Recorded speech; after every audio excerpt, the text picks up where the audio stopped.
அவர் சீரியஸாக சூப்பராக பண்ணியிருந்தாங்க பர்சனலாக சொல்லணும். ஏன்னா அவர் ஆக்ஷன் மூவி, லவ் மூவி அதுமாதிரி ஸ்லைட் பண்ணி பண்ணியிருக்காங்க. ஸோ நான் வந்து பார்க்கும்போது ஓகே ஆக்ஷன், ஏன்னா அந்த ஃபர்ஸ்ட் லுக்லாம் பார்த்து ஆக்ஷன் மூவி நினச்சேன். பட் இவருக்குள்ளே வந்து அந்த மார்ச் திருநாளியா அப்படியே இருந்து அவர் வாய் பேச முடியாது அப்படின்னு நாங்கள் எக்ஸ்பெக்ட் பண்ணல. மூவியில் பார்த்து தான் நாங்கள் தெரிஞ்சுக்கிட்டுமே. ஸோ அவர் அந்த கேரக்டருக்குள்ளேயே போய் படத்தை சூப்பராக பண்ணியிருக்காங்க. ஆமாம் ஆமாம். ம். ஏன்னா இந்த ஜென்ரேஷன் நடக்கிற ஒரு விஷயத்தை தான் அங்கே ஸ்க்ரீனில் காமிச்சிருக்காங்க. நிறைய கேர்ள்ஸ்க்கு இந்த அபியூஸ் நடந்துட்டு இருக்கு. வேலை செய்கிற இடமா இருக்கட்டும், நிறைய எங்கே போனாலுமே வந்து கேர்ள்ஸ்க்கு இந்த பஸ்ஸில் ட்ராவல் பண்ணுறது.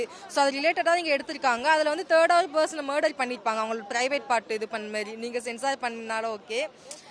ஸோ அதே விஷயம் வந்து நிஜத்தில் பண்ணாங்கன்னும் போது அந்த தப்பு பண்ணுறவங்களுக்கு கொஞ்சம் அந்த பயம் இருக்கும். தப்பு குறையதோ இல்லையோ அது கொஞ்சம் கம்மியாகிற சான்சஸ் இருக்குது. பாலா சார்னாலே கண்டிப்பாக டச்சிங்கான விஷயம் வச்சிருப்பாங்க, அழ வச்சிருப்பாங்க. ஸோ அதே விஷயம் இங்கேயுமே இருந்தது.